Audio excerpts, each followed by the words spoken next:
লিখে রাখতে পারেন আগামী সংসদ হবে ইসলামের সংসদ, আগামী সংসদ হবে কোরআন ও সুন্নাহর সংসদ। এখন বক্তব্য রাখবেন 24 জুলাই অভ্যুত্থানের অন্যতম রূপকার ইসলামী আন্দোলন বাংলাদেশের সংগ্রামী সিনিয়র নায়েবে আমির আলহাজ হযরত মাওলানা মুফতি সৈয়দ মোহাম্মদ ফয়জুল করিম শেখ চরমনাই।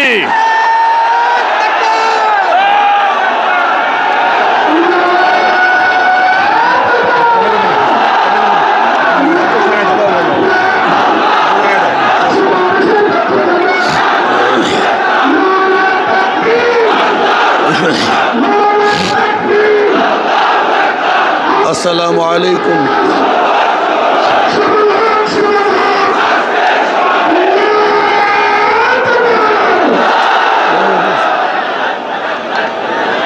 আসসালামু আলাইকুম ওয়া রাহমাতুল্লাহি ওয়া বারাকাতুহু। নাহমাদু ওয়া নুসাল্লি আলা রাসূলিহিল কারীম, আম্মা বাদ। ফাআউযু বিল্লাহি মিনাশ শাইতানির রাজীম। বিসমিল্লাহির রহমানির রহিম। ওয়ালা তাহিনু ওয়ালা তাহজানু ওয়া আনতুমুল আ'লাউনা ইন কুনতুম মুমিনিন। সাদাকাল্লাহুল আলিয়্যুল আযীম। সবাই পড়ে সাল্লাল্লাহু আলাইহি ওয়াসাল্লাম। 8 দলীয় কর্তৃক আয়োজিত আজকে বরিশালের ইতিহাসে সর্ববৃহত্তম এই জনসভার সম্মানিত সভাপতি, প্রধান অতিথি, নেতৃবৃন্দ, সকল স্তরের ইসলাম প্রিয় দেশপ্রেমিক ভাইয়েরা আমার, আজকে সমাবেশ প্রমাণ করেছে আগামী সংসদ হবে ইসলামের সংসদ। আজকে সমাবেশ প্রমাণ করেছে বিগত দিনের যত বন্দোবস্ত ছিল সব মানুষ ভুলে গিয়ে নতুন এক সমাজের অপেক্ষায় আছে। সেই সমাজ হবে ইসলামের সমাজ।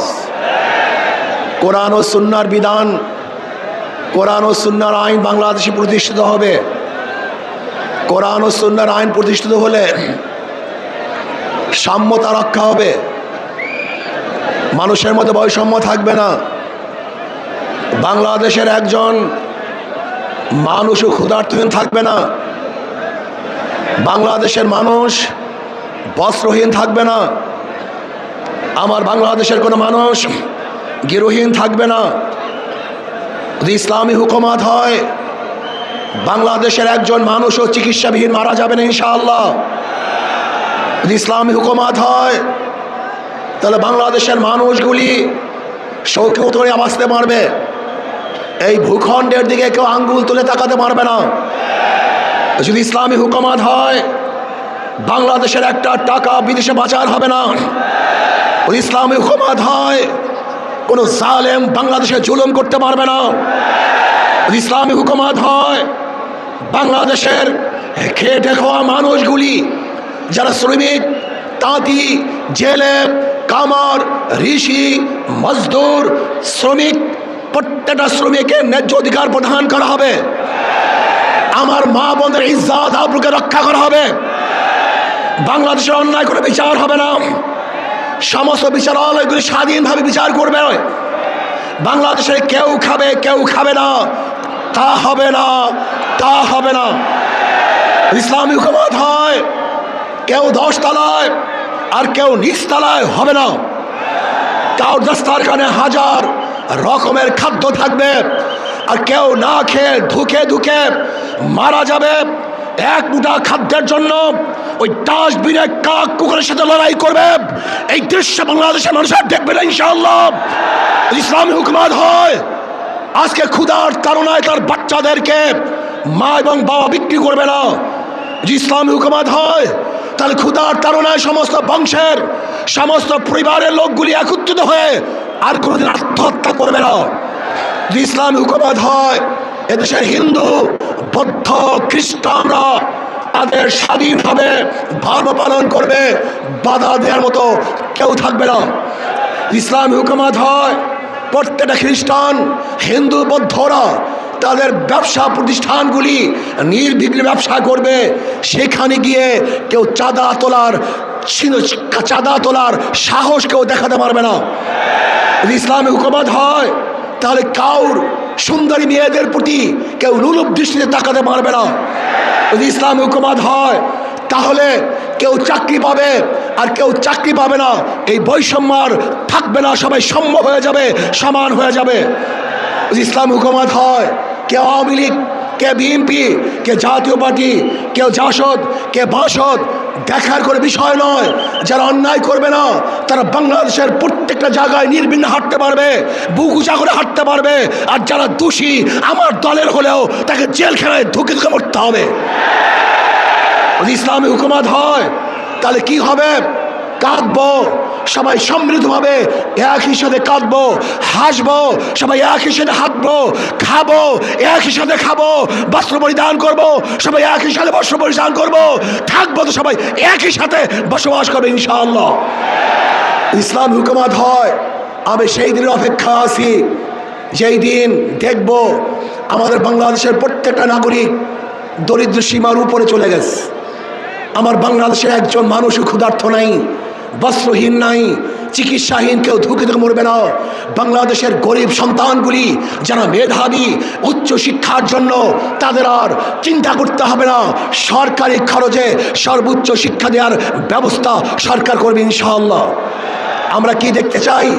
এমন এক সমাজ দেখতে চাই যে সমাজের মধ্যে থাকবে সাম্য, মানবিক মর্যাদা, সামাজিক ন্যায় বিচার। আজকে বাংলাদেশের বিচার ব্যবস্থা বলতে কিচ্ছু নাই। আপনারা দেখেছেন আমাদের দেশের ল, আমাদের দেশের আইন, কেউ যদি আসামি হয় এবং সাজাপ্রাপ্ত হয় তাকে কোর্টে হাজির হয়ে তারপরে জামিন মঞ্জুর করাতে হয়। কিন্তু আমরা কি দেখেছি?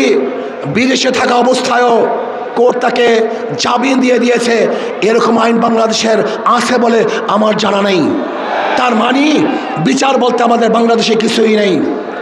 আজকে এই সমাবেশ দেখে একমাত্র জালেমরাই এবং চাঁদাবাজরাই তারা বেজার হতে পারে, তাদের মন খারাপ হতে পারে, কিন্তু যারা বাংলাদেশে উন্নয়ন চায়, উন্নতি চায়, তাদের আজকে খুশির আর শেষ সীমা নাই, তারা খুশিতে বাগ বাগ হয়ে আছে। আসুন আমরা ইসলামী দল করি, ইসলামী সংগঠন করি, মিথ্যা বলবো না, ধোঁকাবাজি করব না। আমাদের চরিত্র আখলাককে মজবুত করতে হবে। নবী আলাইহিসসালাতু ওয়াসসালামের ব্যাপারে আল্লাহ পাক বলেছেন ইন্নাকা লাআলা খুলুকিন আযীম। অথচ আমরা ইসলামী সংগঠন করি, আমরা মিথ্যা আশ্রয় নেই, ধোঁকাবাজি করি। এটা ইসলামী সংগঠনের কোনো সদস্যের চরিত্র হতে পারে না। যা বলবো স্পষ্ট বলবো, যা কিছু করবে স্পষ্ট বলবো, কোনো অবস্থায় মিথ্যা বলবো না। যদি আমরাও মিথ্যা বলি তাহলে আমাদের উপরে মানুষ আস্থা হারিয়ে ফেলবে, আমাদের কথাও মানুষ বিশ্বাস করবে না। আসুন আগামী নির্বাচনে ঐক্যবদ্ধভাবে নির্বাচন করবে ইনশাআল্লাহ। আমি আগেই বলে দিয়েছিলাম, যদি আমরা মুনাফিকি না করি, আমাদের কলিজা, আমাদের কলব যদি ঠিক থাকে, আগামী ইসলাম হুকুমত হবেই হবে ইনশাআল্লাহ। লিখে রাখতে পারেন, লিখে রাখতে পারেন, আগামী সংসদ হবে ইসলামের সংসদ, আগামী সংসদ হবে কোরআন ও সুন্নাহর সংসদ।